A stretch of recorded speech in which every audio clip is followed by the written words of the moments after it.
How about Christian Scott right now, Joe? And I saw your tweet about him, essentially saying that people aren't talking about him enough right now. And that's because we know going into the season, it was pretty clear David Stearns had to go get a guy that can be at the front of this rotation, and he did that with Freddie Peralta. And then we're all excited about Nolan McLean potentially. And as sports fans, this happens to us. Like you get a small sample size, and I'm not taking away from Nolan McLean. Nobody loves him more on the show than Joe and I, going back to his time in the minors. But you get a small sample size, and you're just all the way in.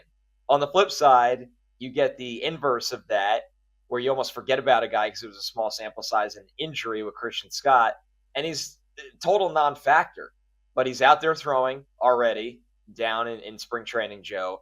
I know you've been really high on him as a prospect, and the Mets were too. This once upon a time was that Nolan McLean, Jonah Tong level of prospect player that the Mets had high internal hopes for.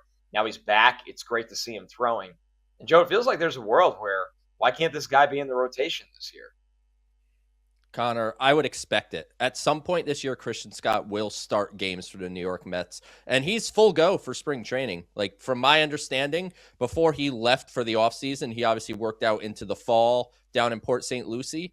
In his final bullpen session, his velocity was back to normal, like up to 95, 96 miles an hour. And then he went off on vacations around the world. He went to Egypt. He did all kinds of cool stuff before reporting back. So he's full go. And as you mentioned, Connor, this is a guy that if you just go back to the middle of 2024, which feels like a long time ago, but really isn't, I had Christian Scott as the number 2 prospect in the system. Baseball America had him as a top 60 prospect or so in the sport.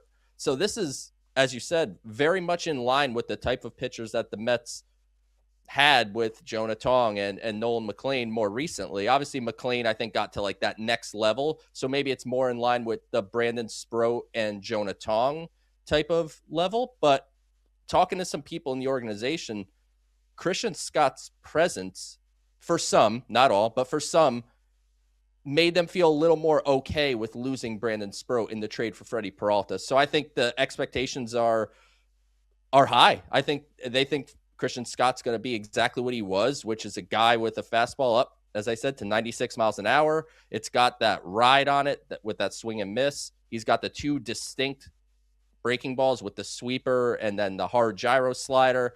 Has the split change up type of pitch as his 4th. He throws strikes. The key was, before he got injured, it's a difference between control and command.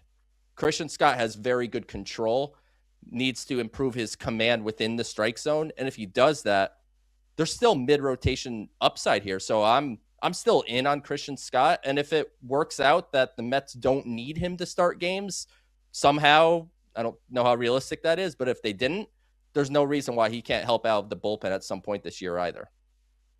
Right, especially in a year or a sport in general right now where guys don't always have the same stuff in the second half that they do in the first half. We saw this with David Peterson last year. Naturally, it just happens, and then you also have to deal with, of course, frequent injury. And the Mets have a player that fits that bill in the rotation still in Kodai Senga. That having more guys like Christian Scott, who has a ton of upside, Tobias Myers, who I think gives you a floor, honestly, is a guy that can make starts. It matters so much for how deep a season goes. Where if you get to August and you get to September, and you might have some games to make up, or the schedule might feel condensed, and you might be piggybacking guys. Like, is there a world where, hey, we're gonna have Christian Scott go today, but we really like 4 innings from him, but Tobias Myers can give us 3 after that.